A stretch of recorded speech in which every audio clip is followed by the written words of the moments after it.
What's going on, guys, and welcome back to another episode of Career Mode. This is episode number 55, and we start the episode off with a game against Liverpool here in the Europa League quarter-final second leg at Anfield. And of course, the first leg was our last game where we thrashed Liverpool by 4-0. So we take a 4-0 scoreline coming into this second leg.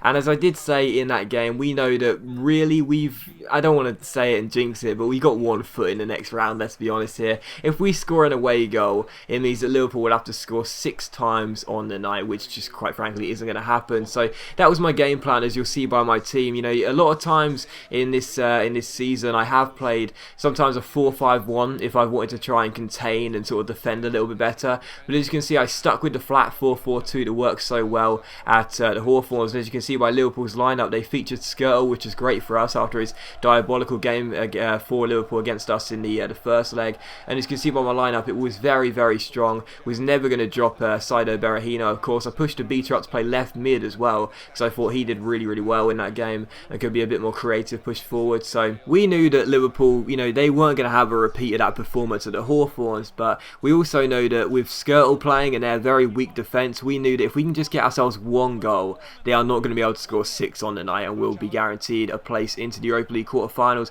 But it was, as you expect, Liverpool having the first chance of the game, and Mario Balotelli, well, he actually denied his teammate Glenn Johnson from scoring the opener. He got in the way of the shot and it went over the bar. Had he not been there, it probably would have went in and it was still 0-0. So we had to thank Balotelli for doing the job of the centre-back there and keeping the score scoreless. But in the 33rd minute, Liverpool came forward again. Balotelli back healing it to Lallana. Lovely 1-2 between the pair, and Mario Balotelli does make amends as he smashes the ball in and makes it Liverpool 1, West Bromwich Albion 0. So the Italian striker gives Liverpool the goal they need, but I was surprised that they weren't rushing to pick the ball up, because really, they didn't really need to. They need to celebrate, because, you know, they had a job to do, and that was score another 3 goals. Instead, they were celebrating like they've just equalised on aggregate. But still, Liverpool 1, West Bromwich Albion 0, and Liverpool back in the tie. But in the 36th minute, we almost got the only goal we needed, really. Niang's shot brilliantly saved by Mignolet and turned away by the home team as Gardner's shot is then blocked and put out for a corner. So, you know, again, I'll reiterate, all we needed was one goal, and we weren't going to sit back, park the bus, and just try and defend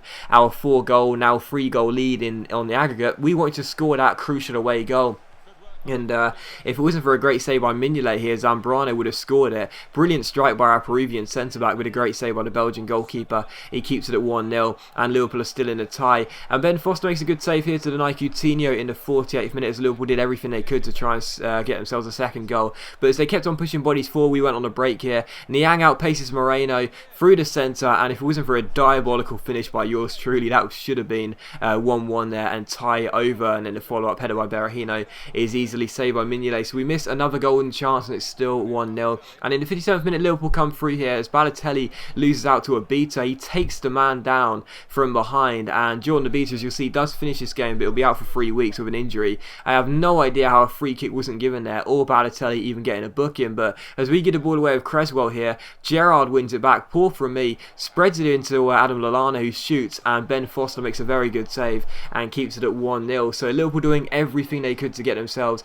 back in this tie and keep it and get it to 2-0 here. But in the 74th minute, they would indeed score the second goal. Nice pass by Balotelli, and what a finish by Coutinho. But again, it's a really trivial thing for me, but why are they not rushing to pick the ball up? Because, you know, they're still 2 goals behind on aggregate in the tie. Yes, on the night they're 2-0 winners as things stand, but on aggregate they're 2 goals behind. You know, they need to go and rush, pick the ball up, and get the play restarted as soon as possible. You know, we'd assumably be kicking the ball away and playing time-wasting tactics. So again, it's a really trivial thing, but I don't know why the AI don't respond to that. But still, from kickoff, we almost scored an absolute wonder goal to seal the tie. Niang roulette around his man and smashed it from range. It hit the bar, and unfortunately, Berahino's follow-up header went wide, so still 2-0. But really, Liverpool pushed so many bodies forward, and we had chance after chance after chance to seal this tie up, and another one fell here. Anichebe drilled across into the centre, and Wellington Silva missed an open goal from 6 yards out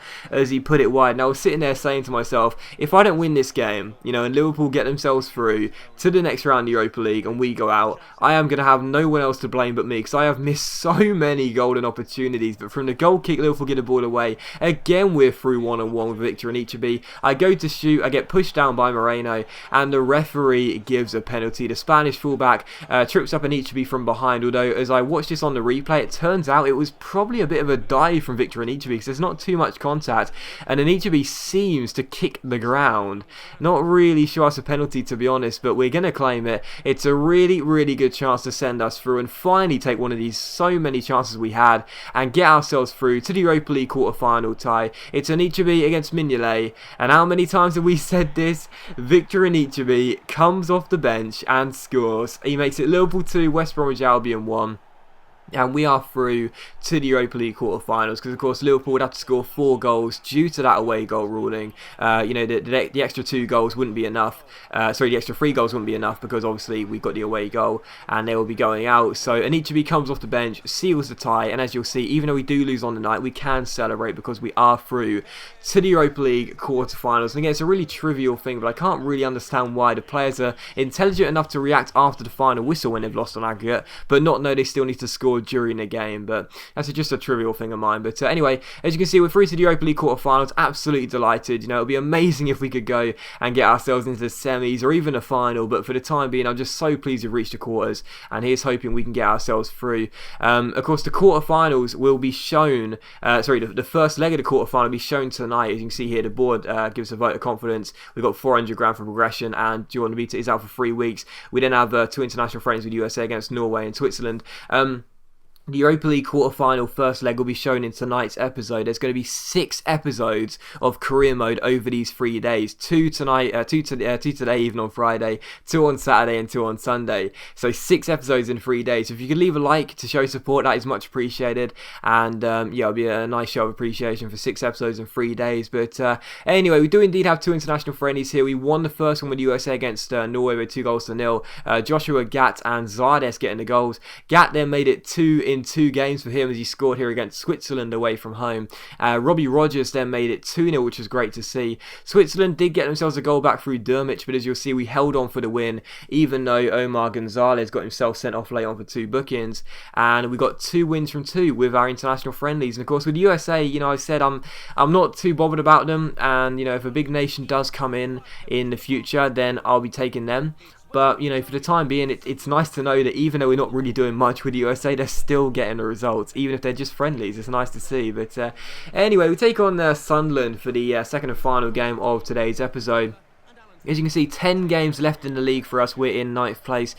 Sunderland and Gus Poyet's men, who travel to the Hawthorns, are in 13th, so they can't really do anything in the late season. But we're in 9th, and as I've said, top 4 aspirations. We're not prepared to give up on them just yet, but we all know that they're very, very, very unlikely. We're rank outsiders, obviously, to qualify for the top 4, and it's highly, highly unlikely. It's as unlikely as it gets, really. But as we take on Sunderland, we're not just playing for pride. We need the points anyway, because we want to make sure we don't finish lower than 6th or 7th, really.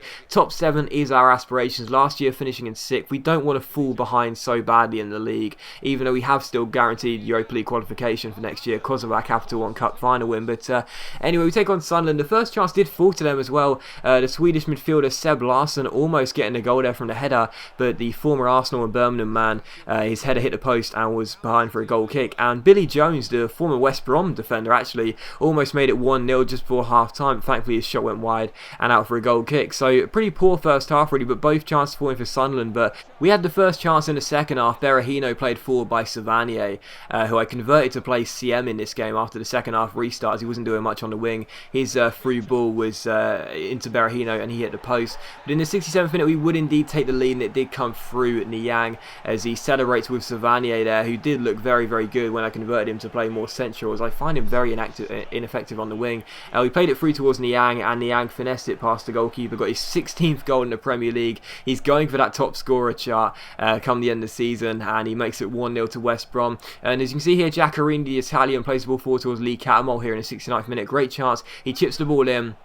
But thankfully, Stephen Fletcher's header goes over the bar and out for a goal kick. So still 1-0. Sunderland went in search for an equaliser late on. And Fletcher was denied here by Ben Foster. And then a follow-up shot was blocked by Jody and Lesko, who had a very, very good game here at the Hawthorns. And eventually we got the ball away again. Another great save by Foster. And we clear it. So still 1-0 as things stood. And in stoppage time here, it was still just 1-0. But Savanier gets on the ball. He sprays it out wide towards Niang, who Ronaldo chops around Billy Jones. Spots the run of Yusuf Malumbu. Picks him out. He finds Gardner. And Gardner's shot is well saved by Pantilimon and turned behind for a corner. And from that corner, we crossed the ball in through Craig Gardner, who came off the bench into the centre. It's headed away by Sunderland, only as far as Savania, who strikes it on the volley. And God only knows why Van Aanholt didn't let the ball go out for a goal kick. He heads it behind for a corner for no reason whatsoever. And would we make him pay? Yes, we would, because Craig Gardner drills in a corner and Niang turns it in the centre. So good finish by Niang there, but a great corner by Craig Gardner as well, who came off the bench at half time, made a really good impact with him and Savanier